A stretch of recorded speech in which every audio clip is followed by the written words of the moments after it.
ভালো বন্ধু বাবা, ভালো বন্ধু হয় আমার। ও তোর বন্ধু, তুই না বললি হস্টেলে আছিস? বাবা সরি বাবা, ভালো বন্ধু হয় বাবা আমার, সরি। কে রে ওটা? আচ্ছা ওরা তোর বন্ধু হয়, তাহলে আমাকে তোর বন্ধুর ওখানে নিয়ে যা, আর ওখানে গিয়ে বলবি আমিও তোর বন্ধু। না আরে আমি ওদের সঙ্গে একটু আড্ডা মারতে চাই।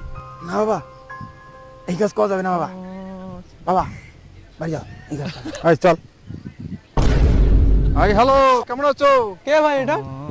আরে বল আমি কে? আমার বন্ধু হয় রে।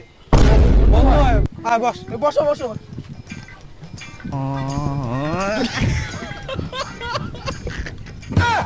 কি বন্ধু, খাও তো? হ্যাঁ খাই খাই। আবি So guys, रहा नहीं जाता এটা কি বলবো এটা? এটা নাম্বার 1 লাগছে রে। আমারও প্রিয়। তাই? হ্যাঁ, তোমরা এটা কি প্রতিদিন খাও নাকি? হ্যাঁ, এটা আমরা তো প্রতিদিন খাই, 3-4 বেলা করে খাই।